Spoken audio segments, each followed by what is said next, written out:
It is the most famous story ever told, and for 2,000 years, it has been the biggest lie ever believed.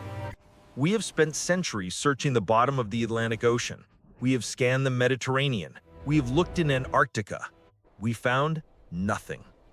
But what if we failed not because the city didn't exist, but because we were looking at the wrong map? This is the RiChat Structure, the Eye of the Sahara. For decades, astronauts used it as a landmark because it stands out so clearly against the desert sand. Geologists called it a natural oddity, a random volcanic dome. But when you look closer, when you struck away the sand and the silence, you don't see a rock formation. You see a fingerprint that matches the description of the lost city of Atlantis, not vaguely, but terrifyingly precisely. Today, we're going to prove that the myth is real. Atlantis isn't lost. It's been hiding in plain sight all along. And the evidence isn't underwater. It's in the driest place on Earth. To understand the lie, we have to go back to the source. Most people think Atlantis is just a fairy tale invented by Hollywood. But the story comes from one man, Plato. Plato wasn't a fiction writer. He was the father of Western philosophy. In his dialogues, Timaeus and Critias, written around 360 BC, he describes Atlantis in excruciating detail. He didn't claim to invent it. He claimed to be recording history. Plato says the story was passed down from the Athenian lawmaker Solon, who traveled to Egypt. There, the high priests of Sais laughed at him. They said, "O Solon, you Greeks are always children. You have no ancient history." The priests told Solon that a great civilization had been destroyed by a cataclysm 9,000 years earlier. Now, pause. Use your math. Solon lived around 600 BC. Add 9,000 years. That takes us to roughly 9,600 BC. Remember that date, 9,600 BC, because that is not a random number. That is the exact moment the last ice age ended abruptly. It is a scientifically proven moment of global catastrophe. We will come back to this because it is the key to the murder weapon. But first, let's look at the victim. What did Atlantis actually look like? Critics say Plato was speaking metaphorically. But if it was a metaphor, why did he give us GPS coordinates and architectural blueprints? Let's look at the specifics. Point number 1, the shape. Plato described Atlantis as a circular city, consisting of concentric rings of water and land. Specifically, 2 rings of land and 3 rings of water surrounding a central island. Look at the RiChat structure in Mauritania. What do you see? Concentric circles, not random shapes, precise rings. From space, it looks exactly like a bullseye. Point number 2, the size. This is where it gets spooky. Plato wrote that the diameter of the city was 127 stadia. Stadia was an ancient unit of measurement.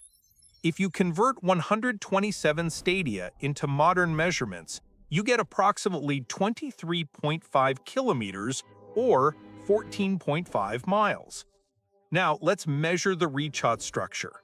From edge to edge of the outer ring, it is exactly 23.5 kilometers. Not close, not kind of, exactly. What are the odds that a random geological formation in the middle of nowhere would match the specific architectural geometry of a mythical city down to the kilometer? But a circle isn't enough. A circle could be a coincidence. Plato gave us landmarks. He said the city was sheltered by mountains to the north and opened up to a vast oblong plain to the south. Look at the topography of Mauritania. To the north of the RiChat structure, high, towering mountains.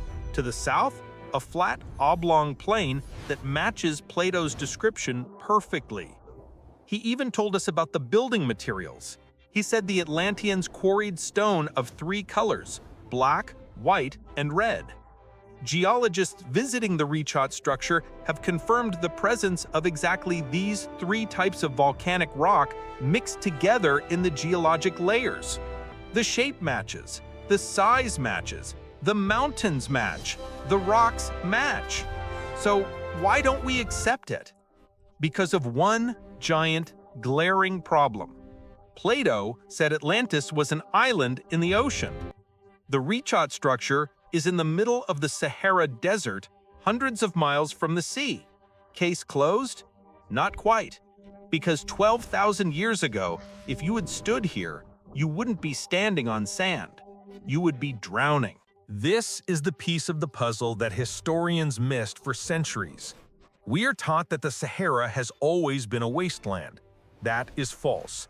Science has confirmed that during the African humid period, roughly 11,000 to 5,000 years ago, this entire region was a lush tropical paradise. It was filled with massive lakes and rushing river networks.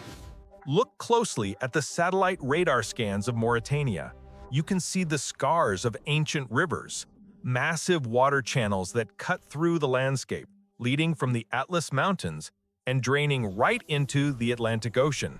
And guess what sits right in the path of this ancient waterway? The RiChat structure. This explains one of the weirdest details in Plato's story. He wrote that Atlantis was home to elephants in great numbers. For years, critics laughed. Elephants on an island in the middle of the Atlantic? Impossible. But if Atlantis was here in a green Sahara, it makes perfect sense. Archaeologists have found thousands of rock paintings in this exact desert, depicting giraffes, lions, and yes, elephants. Plato wasn't making it up. He was describing an ecosystem that actually existed here.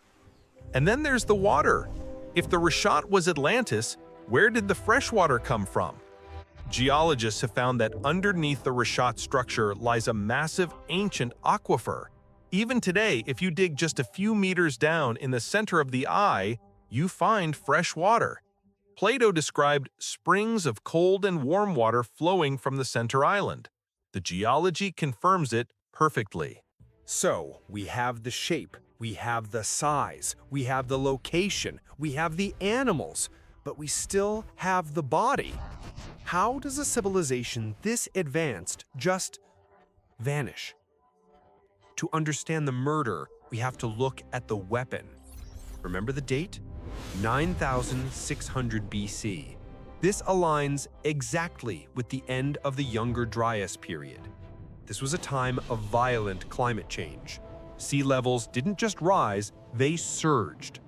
Some theories suggest a comet impact or a solar outburst melted the North American ice caps instantly. Imagine a wall of water, hundreds of feet high, sweeping across the Atlantic and crashing into the West African coast. It wouldn't just flood the city, it would erase it. Look at the RiChat today. You don't see wind erosion, you see water erosion. The outer rings are stripped bare. The debris is scattered to the southwest, exactly where the water would have drained out as it receded back into the ocean. Plato gives us a chilling final detail. He says that after Atlantis sank, the ocean in that spot became impassable and impenetrable because of the shallow mud. Shallow mud. If Atlantis sank into the deep ocean, there would be no mud. But if a tsunami swept over a desert city and then receded, it would leave behind a chaotic, muddy wasteland, a mix of sand, destroyed buildings, and death. That is exactly what we see in Mauritania today. Why do we refuse to believe this? Because admitting Atlantis is real means admitting that we are not the first advanced civilization on Earth. It means we are a species with amnesia. If the survivors of Atlantis fled this catastrophe, where did they go? Did they travel east to Egypt, carrying the memory of their lost home? Is that why the pyramids appear suddenly with perfect engineering out of nowhere? Maybe the myths of gods bringing knowledge to early humans weren't gods at all. Maybe they were refugees. refugees from here. The eye of the Sahara has been staring at us for thousands of years, waiting for us to wake up.